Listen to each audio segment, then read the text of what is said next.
Let's shift gears and check in with Kayla Perkins reporting in from Beyond the Stacks.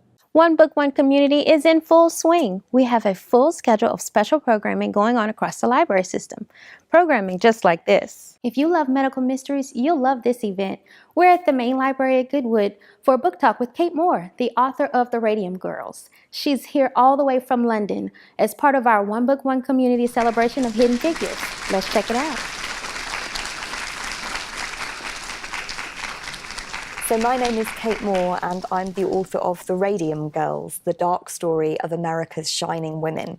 And I have the honour of appearing at your library to talk about the book and these incredible women from American history. And I'm appearing as part of your One Book, One Community feature, where you focused on hidden figures. And the Radium Girls too were hidden figures, so it ties in really well. Radium is an atomic element. It's a rare radioactive metal that, at the time of its discovery, was widely adopted as something of a miracle product. It was the most valuable substance on Earth, selling for $120,000 for a single gram. However, its poisonous qualities, its ability to literally kill those that would touch it, was yet to be fully discovered. I asked Kate, how did you come to learn about these women? I discovered the women through directing a play about them. And because I knew the play was based on real events, I wanted my production to be authentic. So I read everything that I could find on these women.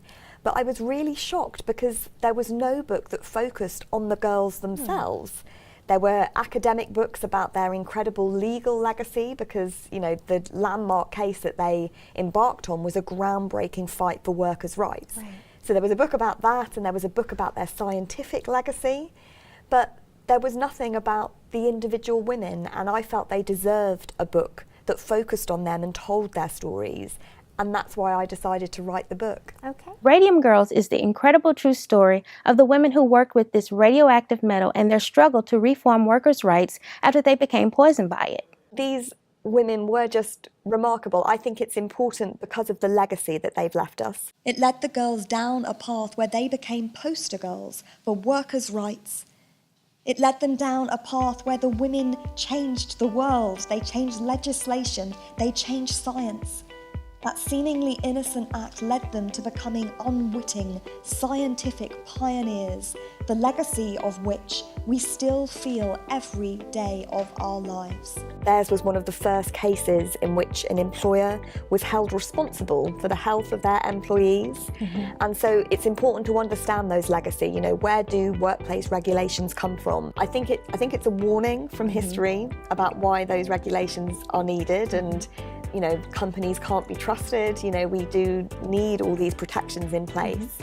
But I also think it's not just a warning, and what I really hope readers take away from the Radium Girls and their story is that these women serve as an example to us all and as an inspiration. The book reads like a novel, but it's all non-fiction, and I wrote it in that way because even though it's a history book, I wanted these women to feel like friends, to not feel like people that weren't important anymore, because they are still important. It was even more beautiful than she had imagined. What a riveting highlight on women in history. The One Book, One Community celebration continues next month with Jim Slade, former ABC science correspondent, and a visit from Katherine Johnson. To find out more information, go to www.readonebook.org.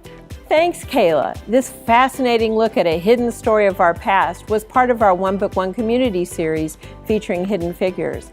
Really gets you thinking about all the other things that seemed like a good idea at the time.